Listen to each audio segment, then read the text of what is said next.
tá? Então, esse é um importante elemento que faz com que algumas coisas deixem de ser superficiais e realmente elas sejam feitas e sejam comprovadas. Tá? Então, a gente vai falar um pouco mais disso quando a gente falar um pouco mais adiante aí de metodologia, né? Então, a gente vai explicar um pouco mais isso com alguns detalhes.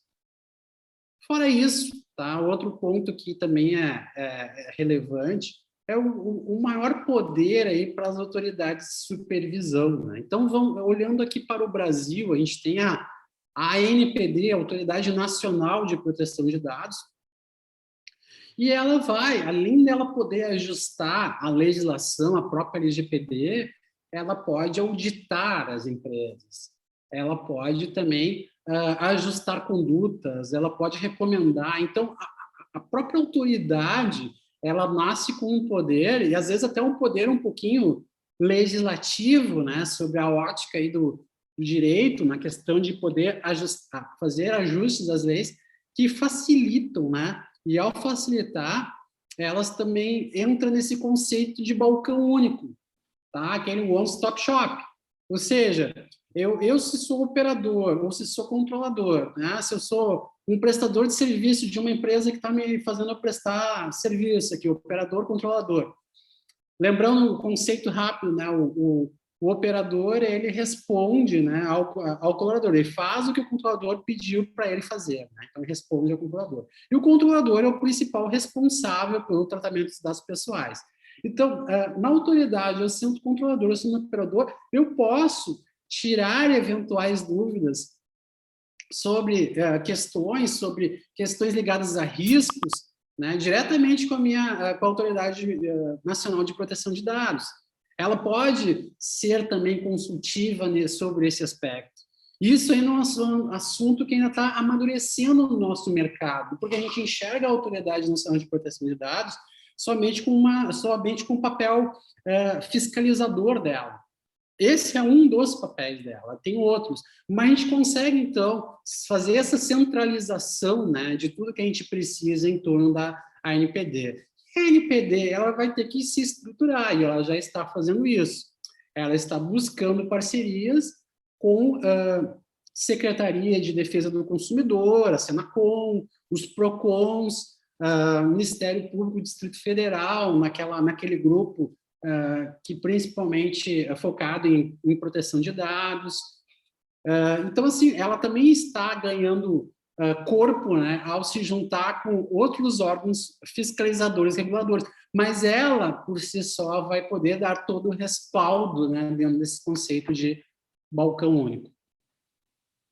Isso ajuda, sem dúvida, né, para que a gente não tenha diversos elementos e a questão toda muito pulverizada.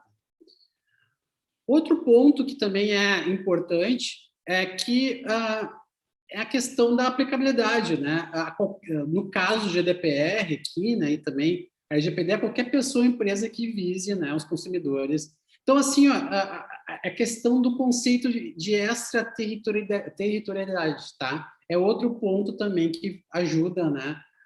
No caso da GDPR, que esse é o importante conceito, os cidadãos europeus não precisam estar só no mercado, na área econômica europeia, também podem estar em outros lugares do mundo. Se a gente estiver processando dados deles, nós também vamos ter que seguir essa questão. Tá? Então, assim, ó, isso aqui é para a gente ter uma ideia do que mudou, né? E tem toda a normalização, né? Tem todos os artigos. Hoje, no caso da LGPD, são mais de 50 artigos, no caso da GDPR, são mais ainda. Né? Então, a LGPD ela é uma cópia da GDPR, mas ela também sofreu alguns ajustes. Tá? Então, aqui são mudanças incorporadas por uma lei, né, de privacidade de dados mais forte. Outra questão que a gente não pode deixar de levar em consideração, tá, é a estratégia orientada a dados. Então, nós vamos... e aqui eu procurei trazer, né, esse assunto é bastante abrangente, mas eu acho que o que é importante a gente entender disso? Que as empresas não querem mais trabalhar no passado. Né? Então, antigamente, a gente tinha sistemas, informações que eu tinha era quais eram as informações que foram feitas, né? Como é que foi o resultado da empresa nesse mês que passou? Então, eu tenho que avançar. Hoje eu tenho tecnologia suficiente, tá, para tentar fazer de forma preditiva, saber o que vai acontecer, né? O que acontecerá. Tá? Então, em cima disso, eu vou a fazer avaliação desses dados e até mesmo de forma prescritiva o que eu deveria, né, fazer, já pensando em decisões, em inteligência artificial, enfim. Então, nós já vivemos numa era, tá, que a gente consegue fazer com que a tecnologia nos apoie cada vez mais a tomar decisões baseadas em dados. Tá? Então, as minhas estratégias, e muitas vezes para eu colocar uma estratégia em ação, eu preciso prever isso de forma antecipadamente, até porque eu tenho todo um movimento, né, para ser feito e conseguir dar agilidade ao que eu quero fazer dentro de um tempo hábil. Né? Então, eu preciso enxergar com antecedência para ter esse tempo de colocar as coisas em práticas. E, em cima disso, né, a estratégia orientada a dados, ela tem sido importante em diversos campos, desde a área de gestão, de resolução de problemas, enfim, né, cada vez mais, principalmente para resolver problemas do nosso dia a dia, problemas da humanidade, a gente está cada vez mais indo para uma estratégia orientada a dados.